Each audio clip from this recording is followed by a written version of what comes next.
Hello साथियों, नमस्कार।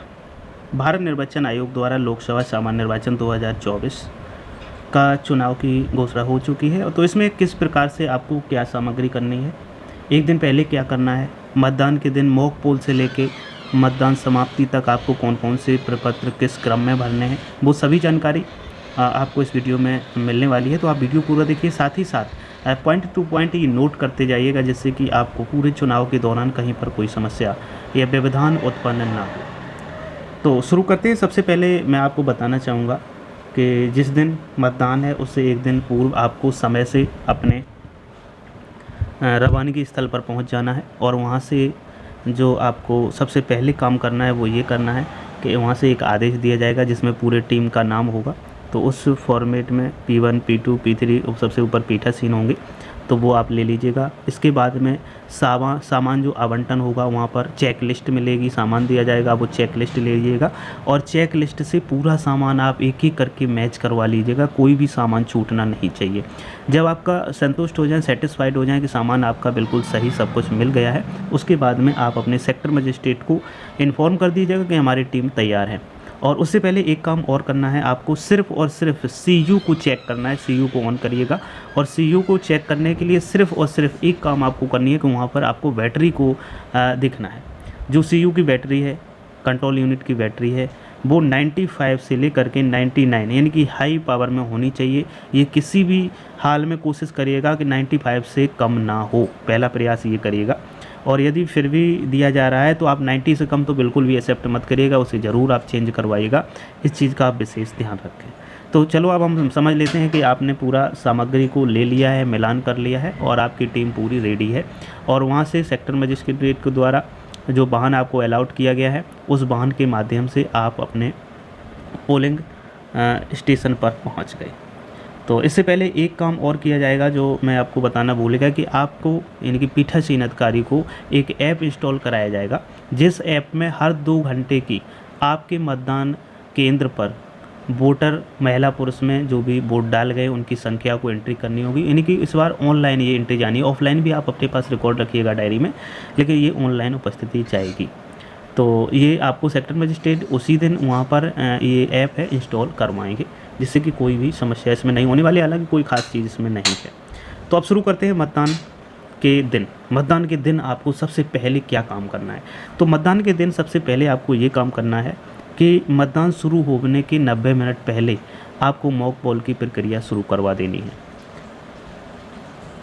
तो यहाँ पर सबसे पहले ये चेक लिस्ट पूरी है। हालांकि ये चेक लिस्ट आपको मिलेगी, फॉर्मेट में मिलेगा, हार्ड कॉपी मिलेगी इसकी, उसी से आप मिलान कर लीजिएगा। तो यहाँ पर आपको कोई समस्या किसी प्रकार की बनने वाली नहीं है।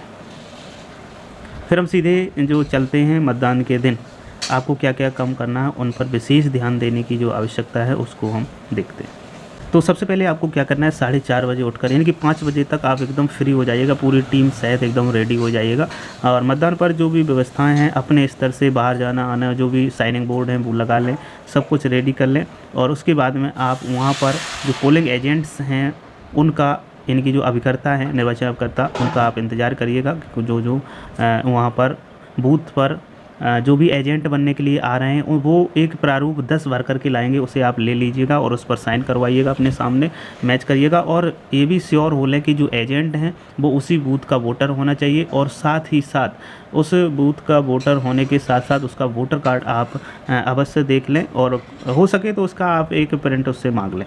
ये काम करना है। इसके बाद में ये जो व्यवस्था है वो इस प्रकार से आप यहाँ पर रख सकते हैं। बैठने के लिए इस प्रकार की व्यवस्था को आप मेंटेन कर सकते हैं। जैसे ही पोलिंग बूथ पर आपके जो पोलिंग एजेंट है उनकी नियुक्ति हो जाती है, प्रारूप 10 वो जमा कर देते हैं, वैसे ही आप 5-15 तक पोलिंग एजेंटों को नियुक्त कर लिया जाए। ये कोशिश हर हाल में रहे। यदि कोई नहीं आता है तो आप 15 मिनट तक वेट कर लीजिएगा कि कोई एजेंट आ जाए। यदि फिर भी नहीं आते हैं तो फिर माइक्रो ऑब्जर्वर और अपनी टीम के साथ रिकॉर्डिंग के साथ वहाँ पर मॉक पोल आप शुरू कर सकते हैं। तो पोलिंग एजेंट की नियुक्ति के लिए ये प्रारूप 10 वो जो पोलिंग एजेंट होंगे वो भर करके लाएंगे, जिसे आप यहाँ पर देख पा रहे होंगे। तो ये भरा हुआ मिलेगा, पीठासीन अधिकारी इसको आप रिसीव कर लें और यहाँ पर ये साइन करना हो, यहाँ मतदान अभिकर्ता होगा उसके साइन करवा लीजिएगा। अब यहाँ पर बात आती है मतदान प्रारंभ होने के पूर्व मॉक पोल। तो मॉक पोल 5:30 बजे आप अनिवार्य रूप से प्रारंभ कर दीजिएगा।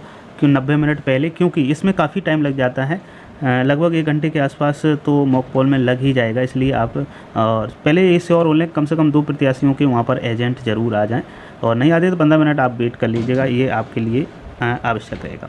तो सबसे पहले आप क्या करेंगे, मॉक पोल के लिए आप सभी मशीनों को जोड़ लीजिएगा, और मशीनों को जो जोड़ने का तरीका है वो पहले भी मैं बता चुका हूँ। पहले वीडियो यदि नहीं देखें आपको तो उस प्ले लिस्ट आपको पूरी मिल जाएगी, वीडियो की डिस्क्रिप्शन में उसका लिंक मिलेगा, वहाँ से आप सभी वीडियोज़ देख सकते हैं। तो यहाँ पर फिर भी बता देते हैं, जो जोड़ने का तरीका है वो VBC आप याद रखिएगा, VB और C। तो इस प्रकार से ये जोड़े जाएंगे, यानी कि जो वैलिड यूनिट होगा इसकी केबल को VV-पैड से जोड़ा जाएगा, जो VV-पैड की केबल होगी इसको आपको कंट्रोल यूनिट में जोड़ना होगा। कंट्रोल यूनिट में कोई भी केबल नहीं होगी, इस चीज़ को आपको याद रखना है। तो ये सब कनेक्शन जोड़ दीजिएगा। जोड़ने के बाद में आपको यहाँ पर क्या करना है उसको देखिएगा। तो जब मशीनें सब आपकी जुड़ जाएं उसके बाद में पहला काम आपको ये करना है कि VV-पैड के जो पीछे नोब लगा हुआ है उसे आप पड़ी वाली लाइन को अब आप खड़ा कर दीजिएगा, जिससे पता चल जाएगा कि आपका जो VV-पैड है वो ऑन हो चुका है। इसके बाद में आप CU के जो पीछे ऑन ऑफ वाला बटन है उसको आप ऑन कर लीजिएगा। अब आपकी मशीन स्टार्ट हो जाएंगी और इस स्थिति में आपके VV-पैड में 7 पर्चियाँ कट करके गिरेंगी। यदि इतना काम हो जाने के बाद में आपको क्लियर करना है, CU में क्लियर बटन दबानी है। क्लियर बटन दबाएंगे तो उसमें जो भी पहले से निहित होगा, जो भी बोट वगैरह पड़े होंगे वो आपके वहाँ से हट जाएंगे। इसके बाद में अगर इनवैलिड आता है क्लियर बटन दबाने के बाद में यदि इनवैलिड आ रहा है, इनवैलिड लिख के आ रहा है, तो इस स्थिति में आपको CRC करना होगा। CRC का मतलब है उसके बाद सबसे पहले क्लोज, इसके बाद में रिजल्ट, और उसके बाद में आपको क्लियर बटन को दबाना होगा। जब क्लियर आप दबा लेंगे तो इससे साफ़ हो जाएगा कि अब मशीन में कोई भी कुछ भी नहीं है। तो इसके बाद में आपको क्या करना है, CRC का अगर इनवैलिड आता है तब ही CRC करना है, अन्यथा की स्थिति में आपको CRC नहीं करना है। तो आपको कम से कम 50 बोट डलवाने हैं, और 50 बोट में से जो आपकी VU होगा उसमें कोशिश करिएगा कि हर एक जितने भी प्रत्याशी हैं नोटिस सेट सभी में कम से कम एक तो वोट डलना ही चाहिए। इस चीज़ को विशेष ध्यान देने की आवश्यकता है, यानी कि सभी बटनें चल जानी चाहिए, सीधी बात ये है। तो इस प्रकार से आप यदि कोई समस्या नहीं होती है तो यहाँ से आसानी से आपका दिखावटी मतदान यानी कि मॉक पोल कंप्लीट हो जाएगा। और मॉक पोल जैसे ही कंप्लीट होगा तो यहाँ पर आपको कुछ प्रपत्र भरने होंगे। तो यहाँ पर जो भी मॉक पोल है आपका कंप्लीट हो जाएगा। यदि मॉक पोल के दौरान कोई भी मशीन गड़बड़ करती है तो आप उस मशीन को बदलवा सकते हैं, सीधे आप अपने सेक्टर मजिस्ट्रेट से कांटेक्ट कर सकते हैं। इस दौरान यदि कोई भी मशीन आपकी बदली जाती है तो उस स्थिति में आपको भाग 4 भरना होगा। भाग 4 यहाँ पर भरना होगा, जो प्रपत्र होगा वो हम आपको अभी दिखा देंगे, उसको आपको भरना होगा। और यदि कोई भी गड़बड़ी नहीं होती है तो इस स्थिति में सीधे आप मॉक पोल के बाद में क्लोज बटन को दबाइएगा, और क्लोज बटन को दबाने के बाद मॉक पोल का सर्टिफिकेट आपको यहाँ पर पीठासीन अधिकारी की रिपोर्ट मॉक पोल भाग 1 मॉक पोल सर्टिफिकेट आपको बनाना होगा। तो इस पर आपको यहाँ पर बनाना होगा। बनाने में कोई ऐसी समस्या नहीं आएगी, बिल्कुल सिंपल से स्टेप्स हैं जिनको आप फॉलो करके आसानी से बना सकते हैं।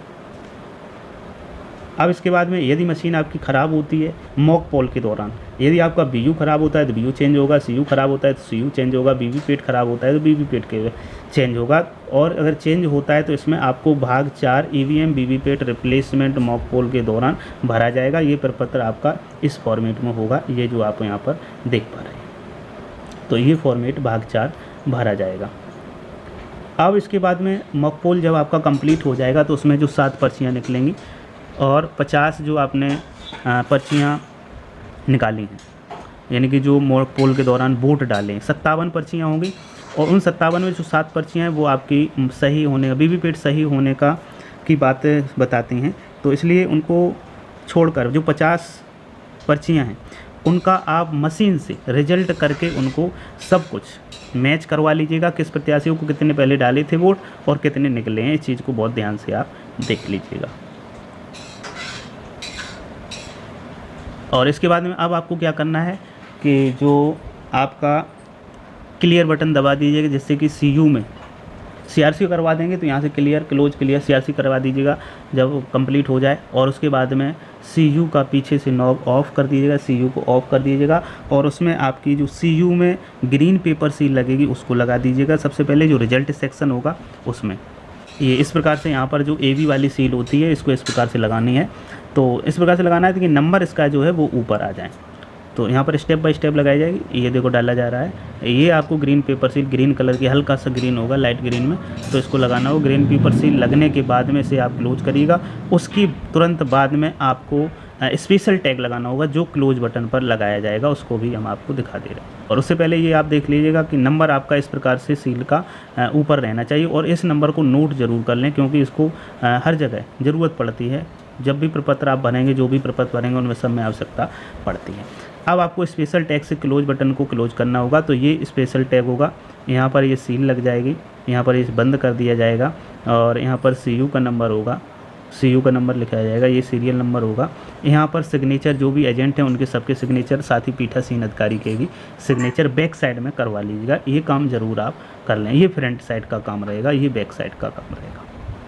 तो इस प्रकार से आपका ये क्लोजिंग हो जाएगी। और उसके बाद में जब आपका क्लोज बटन का स्पेशल टैग लग जाए उसके बाद में आप मशीन को बाहर से एड्रेस टैग ज़रूर लगा दीजिएगा। तो ये यहाँ पर देख पा रहे हैं, ये ग्रीन पेपर सील है, ये एड्रेस टैग है, इन्हें आप बाहर से क्लोज कर दिए। जब आपका CU कंप्लीट हो जाए इसके बाद में आप BVPAT जो मशीन है उसमें भी एड्रेस टैग लगा करके उसको भी लॉक कर दीजिएगा। जो ड्रॉप बॉक्स है उससे पर्चियाँ पहले ही निकाल चुके हैं हम, अब इसे एड्रेस टैग द्वारा सील कर दीजिएगा। जब आप इतना काम करवा लेंगे तब आपका वास्तविक मतदान शुरू होगा। अब वास्तविक मतदान के लिए आपको घोषणा करनी होगी और घोषणा के लिए एक सर्टिफिकेट आपको भरना होगा, प्रमाण पत्र भरना होगा। अब आपका वास्तविक मतदान का जैसे ही समय होता है, मशीनें आपकी सभी सील हैं, रेडी हैं, इसके बाद में आपको CU के बटन को ऑन कर देना है। बस CU का बटन जैसे ही आपने ऑन किया सभी मशीनें चालू हो जाएंगी। फिर से BVPAT से 7 पर्चियाँ उसमें गिरेंगी और इस प्रकार से मतदान के लिए रेडी हो जाएगा। और यहीं पर मतदान शुरू होने के लिए घोषणा पीठासीन अधिकारी द्वारा भाग 1 में भरी जाएगी। उसका फॉर्मेट हम आपको दिखा दे रहे हैं। ये अनुलग्नक 6 है। ये मतदान प्रारंभ होने की घोषणा पीठासीन अधिकारी द्वारा भरी जाएगी।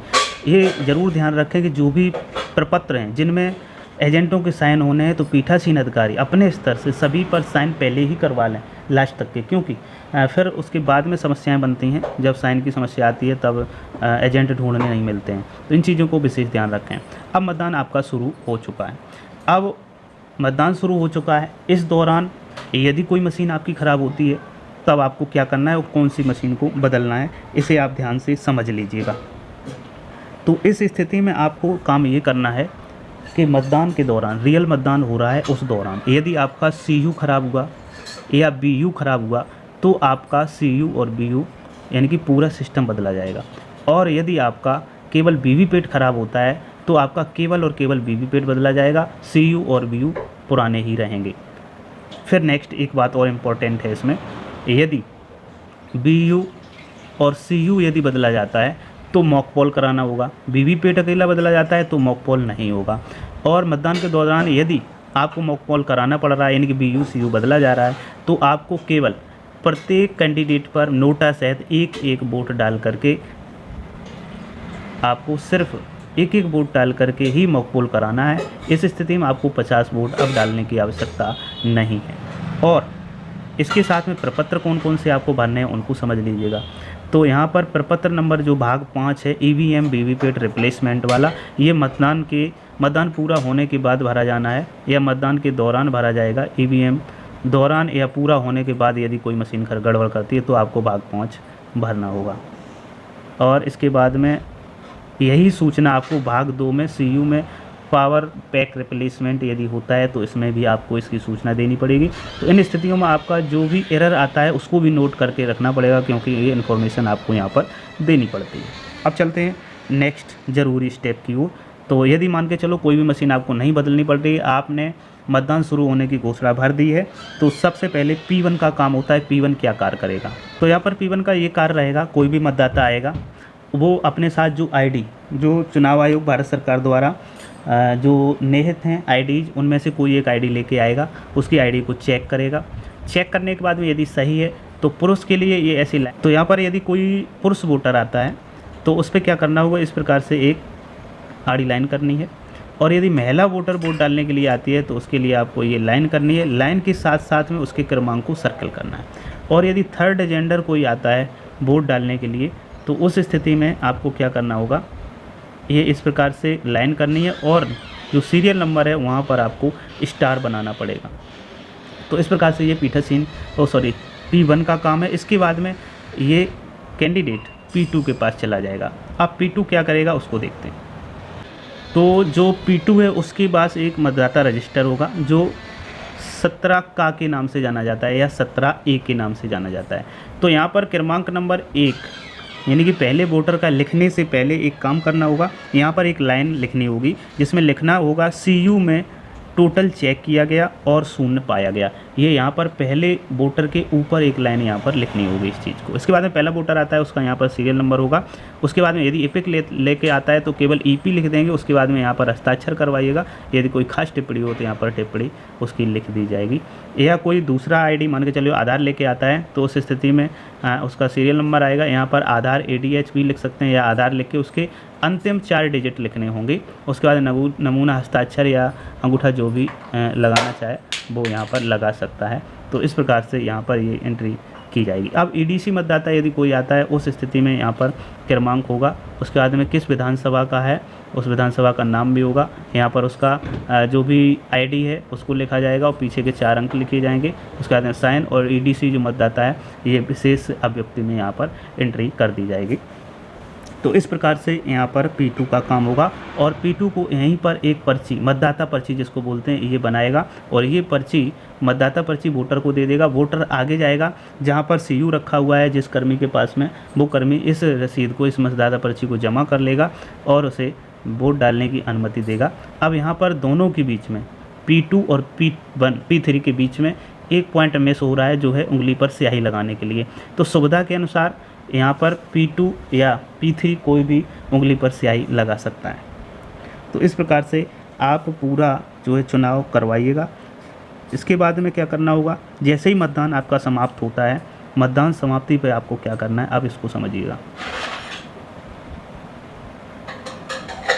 तो मतदान जैसे ही समाप्त होता है वहाँ पर आपको जो 17 का रजिस्टर है जो P2 के पास रहेगा वहाँ लाल पेन से एक लाइन लिखनी होगी जिसमें लाइन खींचनी होगी और लिखना होगा मतदान का दिनांक, मतदान का समय, अंतिम मतदाता का क्रमांक अंकित किया जाएगा। इसके नीचे पीठासीन अधिकारी स्वयं हस्ताक्षर करेगा और जो एजेंट हैं उनके भी हस्ताक्षर करवाने होंगे। तो ये काम यहाँ पर करना है मतदान समाप्ति के बाद में। इसके बाद में जैसे ही मतदान समाप्त होता है ये तो रजिस्टर पर काम करना है। मशीन में क्या करना है, मशीन में पहले आप टोटल बटन दबा के एक बार मैच करवा लीजिएगा कितने वोट पड़े हैं और उसके बाद में जो क्लोज बटन है उसको बंद कर देना है, यानी कि क्लोज बटन को एक बार दबा देना होगा। उसके बाद में इस मशीन में कोई भी वोट नहीं पड़ेगा। तो ये काम करना है मतदान के अंत में। इसके बाद में जो प्रपत्र बनने हैं, मतपत्र लेखा प्रारूप 17C जिसे बोलते हैं, मतपत्र लेखा आपको बनाना होगा पीठासीन अधिकारी को। इसकी 8-10 कम से कम प्रतियां बना लीजिएगा। 8 से 10 प्रतियां इसलिए बना लीजिएगा क्योंकि ये कायदे से तो एजेंटों को भी देना पड़ता है, मांगते हैं। उसके बाद में आपको जो CU मशीन है उसके साथ भी लगाना पड़ता है, जमा भी करना पड़ता है, खाली खुले में लिफाफे में भी देना पड़ता है, तो कई जगह देना होता है। तो इसके बनाइएगा। और उसके बाद में CU को स्विच ऑफ करेंगे। CU को स्विच ऑफ करने के बाद में जो वीवीपैट मशीन है उसकी नोब को अब लेटा हुआ यानी कि जो मोड होता है बंद मोड, ऑफ मोड, उसमें कर देंगे। लेटे हुए मोड में इसको कर देंगे वीवीपैट मशीन के नोब को। और इसके बाद में वीवीपैट मशीन में जो बैटरी भी लगी हुई है उस बैटरी को निकाल लेंगे। उसके बाद में बैटरी सेक्शन को एड्रेस टैग लगा करके इसको भी सील कर देंगे। तो अब इसके बाद में सभी मशीनें बंद हो गई हैं, केबल से डिस्कनेक्ट कर लेंगे और इसके बाद में सभी में एड्रेस टैग लगा करके सील कर देंगे तीनों मशीनों को। तो इस प्रकार से आपका मतदान कंप्लीट हो जाएगा और भाग 4 में मशीन को मोहरबंद की घोषणा भरी जाएगी। तो इन चीज़ों को विशेष ध्यान रखना है जो भी हैं, क्योंकि क्लोज बटन दबाना बहुत ज़रूरी है। बकाया के प्रपत्र आप सब बना सकते हैं, सब बन जाएंगे, कोई समस्या नहीं होगी, लेकिन मतदान स्थल पर क्लोज बटन दबाना आवश्यक रहेगा। तो इस प्रकार से आसानी से आप पूरा चुनाव प्रक्रिया संपन्न करवा सकते हैं अपने स्तर से। तो उम्मीद करता हूँ ये पूरी जानकारी आपको समझ आई होगी। अब जो प्रपत्र जो प्रारूप भरे जाएंगे उससे संबंधित आपको नेक्स्ट वीडियो आपको मिल जाएगा।